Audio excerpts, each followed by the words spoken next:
Ang ipapakita ko sa'yo, kailangan mong panoorin ito ng mabuti at pag-isipan mo ito ng maigi. Paano mo ito tutugunan? Matagal na itong nangyayari at hindi na lang tungkol sa multikulturalismo o ng pagkakaiba-iba ay lakas natin o dapat tayong maging ganito o ganoon. Hindi. Ito ay isang kaganapang pangkultura na nagaganap na sa loob ng huling 20 o 30 taon sa kanluran. Dahil hindi mo ito pinansin o inintindi, ayos lang. Hindi pa huli ang lahat. Mas okay nang mahuli kaysa hindi. Patuloy na nagbabago ang paligid natin. At lalo silang naging mas matapang sa pag-aasal na parang kanila ang lugar. Ngayon ko lang ito nalaman. May isang moske sa Melbourne na dati ay simbahan. Tingnan mo ito. Dati, itong maliit na simbahan. Isa itong tipikal na simbahan sa labas ng lungsod dito sa Australia. Maliit lang ang lugar. At tingnan mo ito. Ginawa nilang moske ito. Pero tingnan mo, ang pinili nilang pangalan.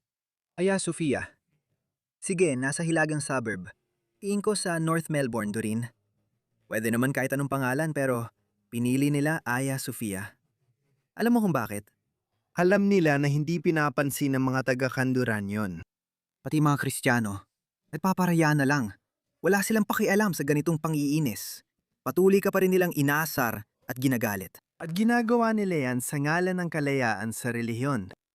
Tingnan mo. Isang Muslim na lalaki sa Minnesota huminto sa highway para magdasal. Tingnan mo. Ito mama, huminto lang. Sa gitna ng malakas na snowstorm sa Siyamnaput Apat East para bumaba at magdasal. Nakita ko na ang lahat. Hinto andar, may mga sasakyan sa kanal. Alas 5 na at siya'y nagdarasal sa gilid. May ilang Muslim na magsasabi, tingnan mo, hindi naman siya nakakabala. Hindi niya ipinarada ang sasakyan niya sa gitna ng daan o kung ano paman. Wala naman siyang sinasaktan, kahit ano pa. Wala kaming pakialam. Wala kaming pakialam. Wala talaga kaming pakialam. Kung nasa Roma ka, gawin mo ang ginagawa ng mga Romano. Nakakainsulto ito. Ayaw namin ito. Nagtipo ng 12-12 ng Muslim na lalaki sa harap ng isang all-girls na paaralang Hudyo sa lungsod ng New York para magdasal. Ito ay mga nakatagong palihim na kilos na nagbabanta. Tingnan mo ito. Ito ang hirapan ng mataas na paaralang Hudyo. Nakita mo bang mangyayari dito?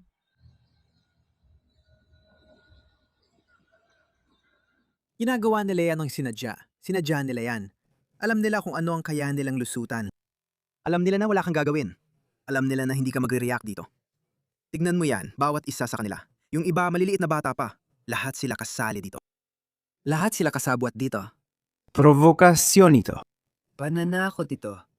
Patagal na nilang ginagawa yan. Pinayagan mo ito. Matagal ko nang sinasabi to pero ayos lang, patas lang. Hindi ako naninisi ng iba. Ganyan talaga ang lipunan. Kung hindi rin ako masasaktan o maapektuhan at ilang Muslim lang ang gumagawa nito nun, ayos lang. Wala akong pakialam. Marami pa akong mas mahalagang iniisip. Pero dahil wala tayong ginawa, lalo lang lumala ang sitwasyon. Tingnan mo to. Bakit natin hinahayaan silang isigaw ang Allahu Akbar sa malalakas na loudspeaker ng ganito? Nasa East London tayo. Ito ang East London Mosque.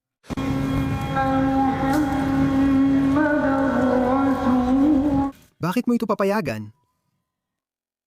Dahil lang may kampana ang simbahan, hindi ibig sabihin na pwede kayong gumamit ng loudspeaker at pilitin ng ibang hindi Muslim na pakinggan ang ganitong ingay.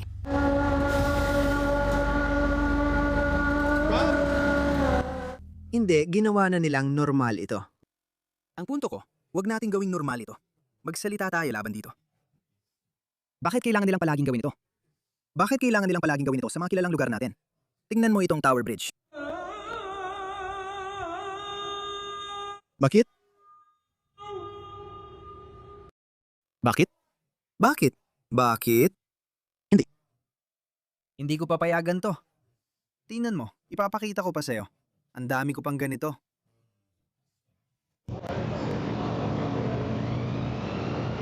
Bakit lagi nilang ginagawa yan sa harap ng mga sikat na pasyalan?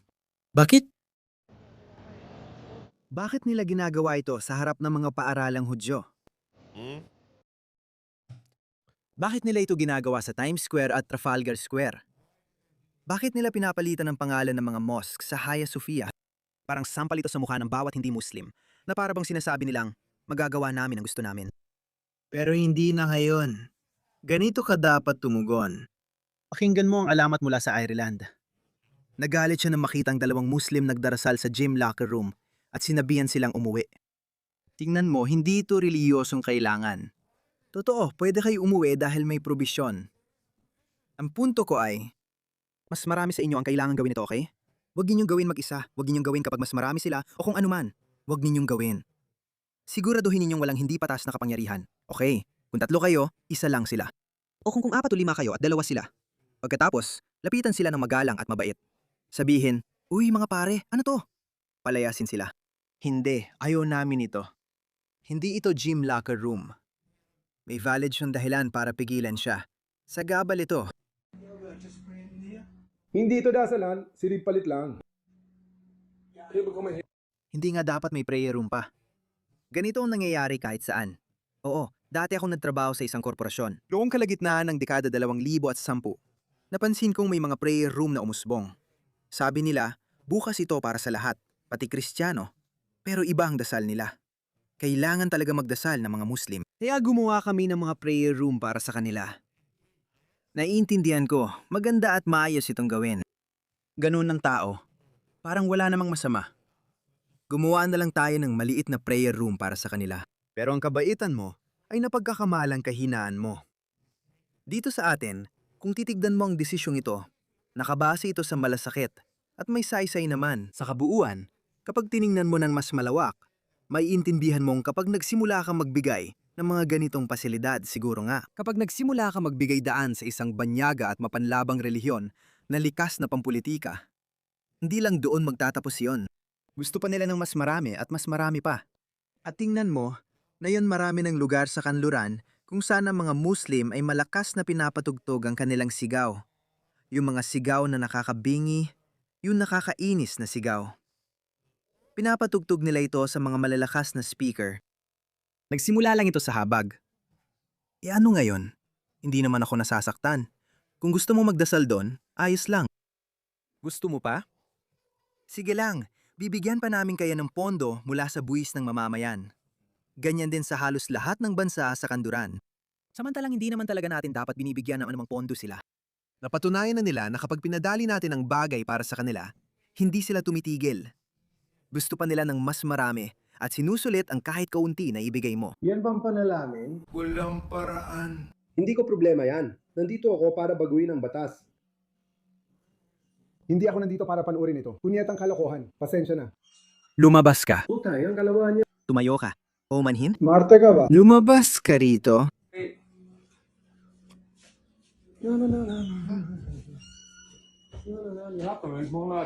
Tayo! Hindi ko pa hukay ng ilalim. Pakiusap.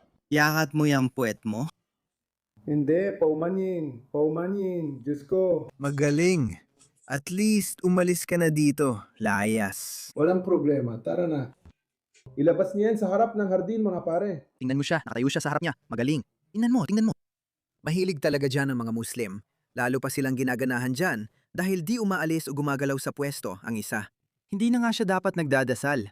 Kasi kapag may dumaan sa harap ng isang tao, tapos na. Wala na. Yan ang nagkakansela ng dasal mo.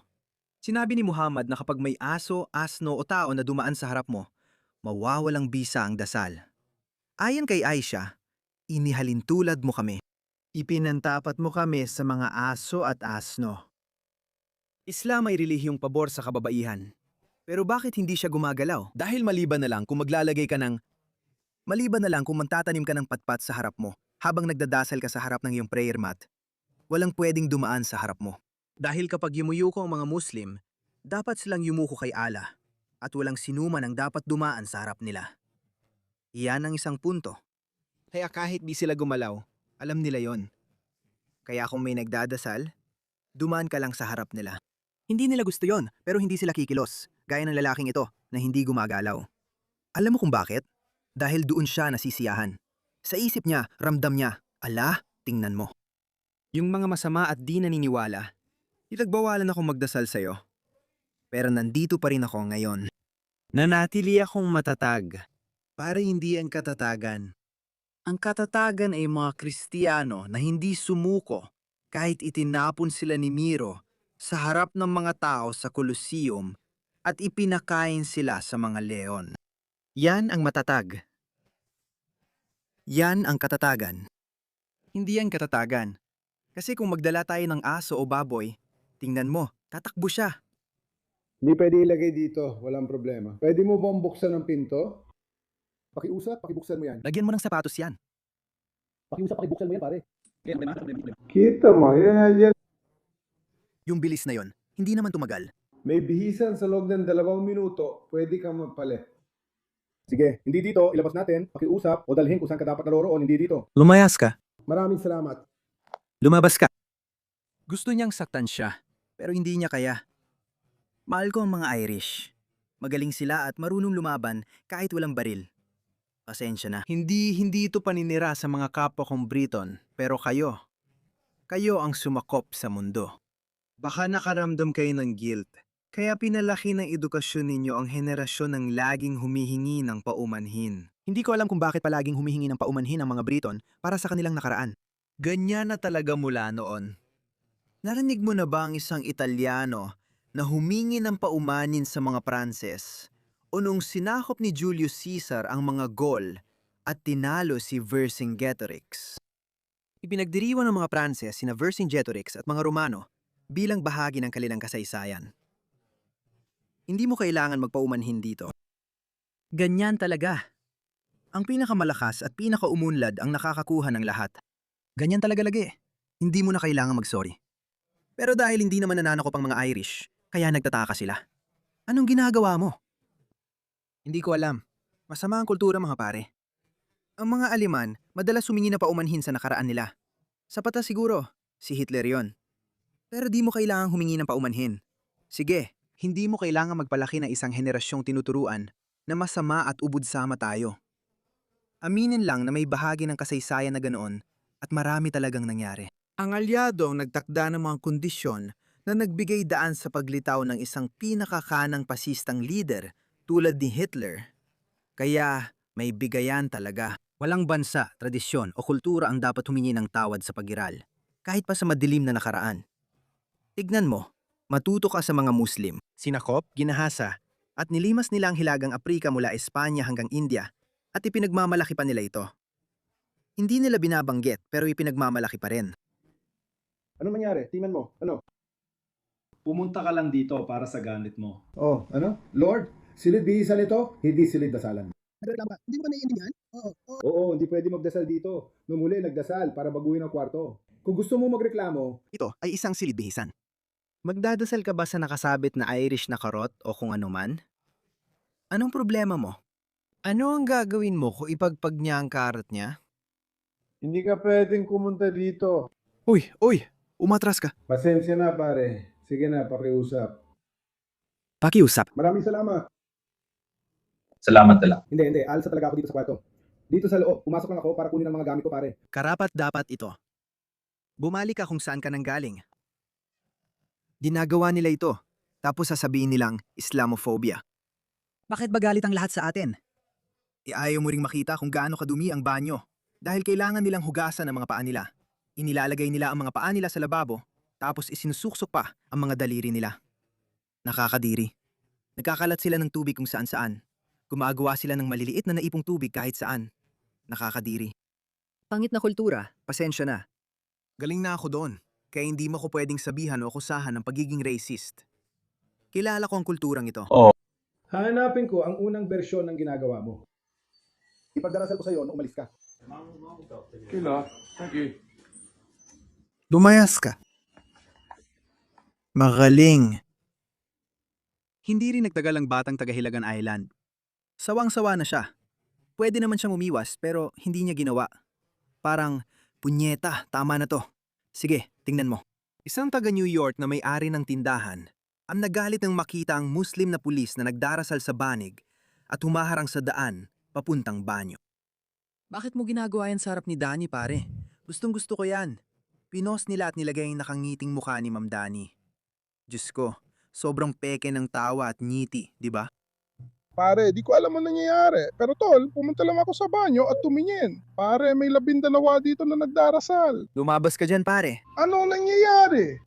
Anong nangyayari? 12 ang nasa loob at nagdadasal na yun, bro. Anong ginagawa mo? Magdasal ka sa kotse kasama ang mga ngaral. Hindi ito moske, gago. Ano pong problema niyo, mga gago? Tingnan mo, natamaan din ulo ko. Gago, hindi to mascara, gago. Oo. Oo, meron ako. Naintindihan mo? Oo, naintindihan ko. Magaling. Magaling. Baka nasa break lang siya. Pero di ako sigurado. Kaya mga kaibigan, ang pangunahing punto na gusto kong iparating ay hindi nyo kailangan tanggapin ito bilang bagong normal. Nakita na natin ang epekto ng pagkawala ng pwesto. Ang pwesto na nawala sa'yo ay hindi na nanatiling neutral. Sige, hindi na ito neutral o sagradong teritoryo. May ibang kukuha nito. Kaya kapag may nawawala o isinusuko ka, may kukuha nito. Hindi lang Hindu o Budista, pati sila ay ganito. Kitang-kita naman kahit saan. Lahat ay likas na makatribo. Lahat. May ilang tribo na mas agresibo kaysa sa iba. At kapag tiningnan natin ang mga dayuhang tribo na pumasok sa kanluran, ang tribo ng mga Muslim ang pinaka-agresibo. Hindi mo na kailangan tiisin ito. Lumaban, magprotesta, harapin, pero siguraduhin mo na alam mo. Huwag masira ang balanse ng kapangyarihan. Hayao, magprotesta at tumugon dito. Huwag mong hayaang maging normal na lang ito.